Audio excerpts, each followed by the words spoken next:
نسألك يا من هو الله الذي لا إله إلا هو الرحمن الرحيم الملك القدوس السلام المؤمن المهيمن العزيز الجبار المتكبر الخالق البارئ المصور الغفار القهار الوهاب الرزاق الفتاح العليم القابض الباسط الخافض الرافع المعز المذل السميع البصير الحكم العدل اللطيف الخبير الحليم العظيم الغفور الشكور العلي الكبير الحفيظ المغيث.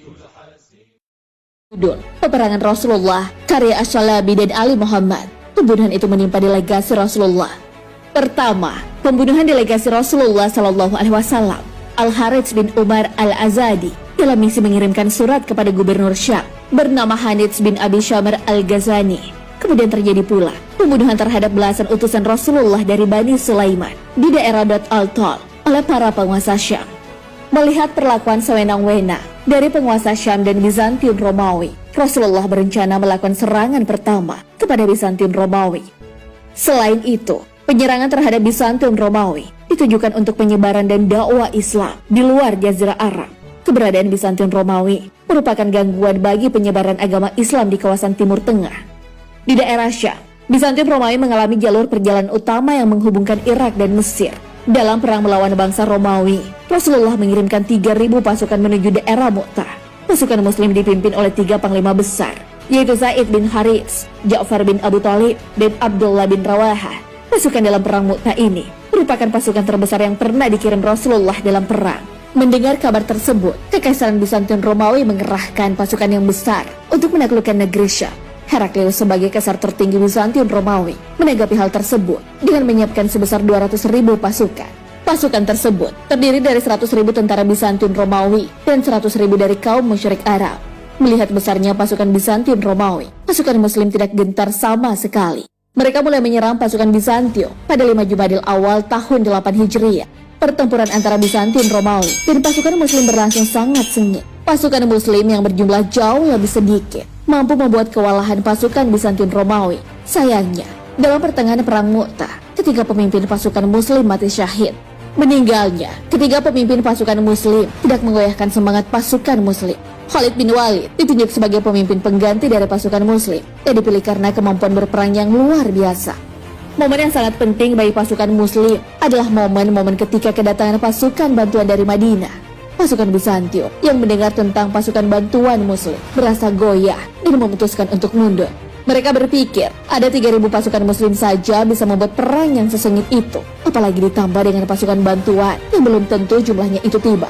Hal yang perlu kita ketahui, tentara Islam di medan perang dibagi menjadi 5 pasukan, yaitu pasukan depan, pasukan belakang, kanan, kiri, dan tengah sebagai pasukan inti. Tentara musuh dengan jumlah yang sangat banyak mengharuskan seseorang tentara dari sahabat melawan puluhan tentara musuh.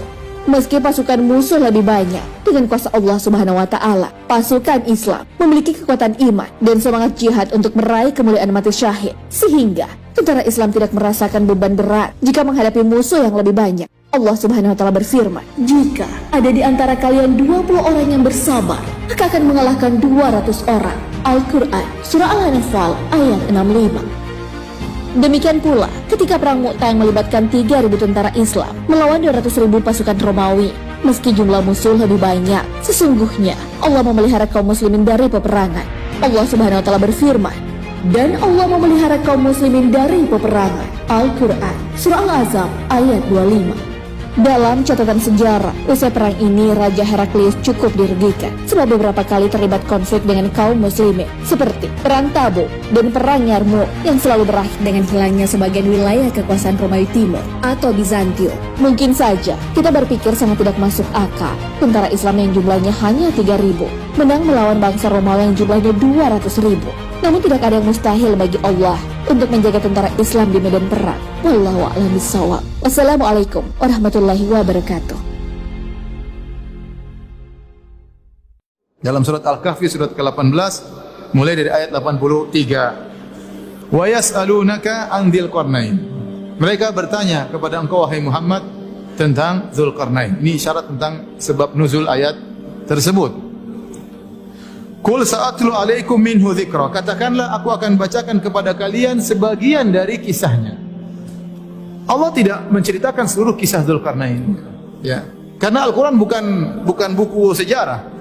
Al-Quran bukan ensiklopedia sejarah, Al-Quran bukan kitab sains, bukan. Al-Quran kitab iman dan takwa.